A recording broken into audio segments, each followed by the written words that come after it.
এটা নির্ভেজাল টাটকা একটা শয়তান, আলেম নামে কলঙ্ক, আলেমদের নাম বলতেও ঘৃণা করে লোকটা।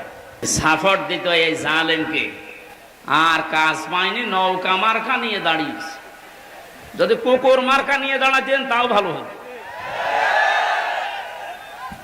ইয়াজিদ যেমন গালি হয়ে গেছে এই পৃথিবীতে, আমার মনে হয় যে জালেম পালিয়েছে, ওর নামও এই পৃথিবীতে একটা গালি হয়ে যাবে ইনশাআল্লাহ। কারণ কত মানুষের চোখের পানি হা শব্দ লেগে আছে। সুতরাং যে লোকটার লাখ লজ্জা নেই না, জালেমদের আর কোনো ছাড় নেই। জালেমের পক্ষে যদি কেউ অবস্থান নেয়, এই তিরমিজি শরীফের হাদিস, নবীজি বলেন কিয়ামত পর্যন্ত কোন মানুষ যদি কোন জালেমকে সাপোর্ট করে, ভালোবাসে, সমর্থন জানায়, সে আমি নবীর উম্মত থেকে বের হয়ে যায়। তামাম দুনিয়া জানে ওই মহিলা জালেম, এই কথা বলেন না কেন?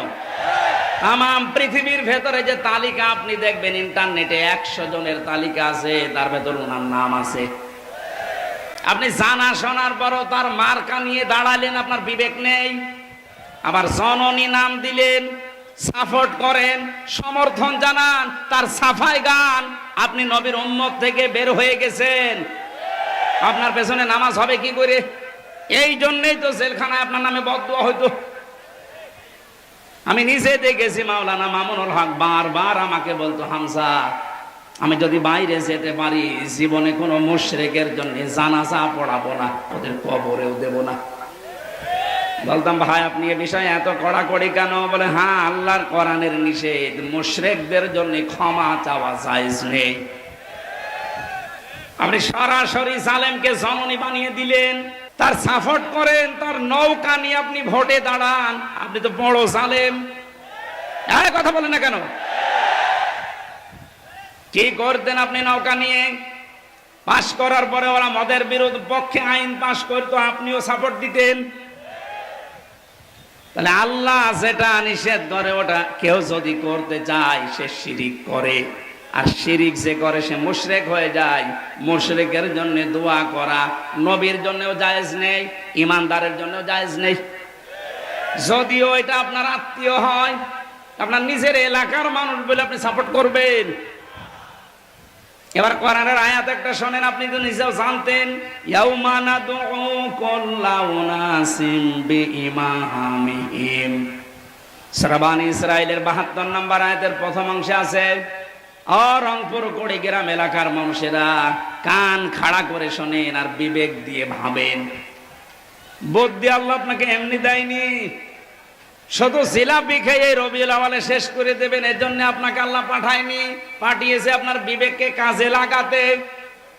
আপনি একটু ভাবেন তো, কিয়ামতের দিন আল্লাহ বলেন আমি তোকে ডাকবো বিচারের জন্য, কিন্তু তোকে একা ডাকবো না, আগে ডাক দেব তোর নেতা নেত্রীকে, এরপরে তোকে।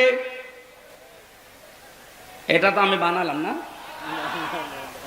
ইয়াউমা নাদউ কুল্লা উনাসিম বিইমামিহিম। সূরা বনী ইসরাঈল 15 নম্বর পারা 8 নম্বর পৃষ্ঠার 3 নম্বর লাইনের 72 নম্বর আয়াতের প্রথম অংশে আছে। যত তাফসীর আমি পড়েছি জীবনে, সব মুফাসসির আয়াতের ব্যাখ্যায় একই কথা লিখেছেন। আল্লাহ বলেন কিয়ামতে যখন তোকে আমি ডাক দেব, আজ বিচার হবে, তোরে আগে না, আগে ডাকবো তোর নেতাকে। কাকে? আগে নেতা থাকবে, এরপরে আপনি। বিবেক যদি থাকে বলেন তো, আপনি যে নেতার নেতৃত্ব মেনে চলেন, যাকে আপনি আদর্শ মনে করেন, যার পেছনে স্লোগান দেন, যাকে ভোট দেবেন বলে আপনি আশা করে আছেন, এই লোকটা যদি আপনার সামনে থাকে, আপনি তার পেছনে, আপনার কি মনে হয় যে আল্লাহ আপনাকে মাফ করবে? এখনই যদি বলেন না, ধরা খাবেন না। আপনি যেন ধরা না খান, বিপদে না পড়েন, এই জন্যই তো এত কষ্ট করা আমাদের। এত কোন দুঃখে সেই কুষ্টিয়া থেকে পর্যন্ত এত দূর পথ পাড়ি দিয়ে আমার আশা আবার চলে যাওয়া লাগবে কোন কারণে? আপনি যাচ্ছেন, আমি দেখতে পাচ্ছি কোরআনের চোখ লাগিয়ে যে জাহান্নামে যাচ্ছেন, আপনি ধরা খাবেন।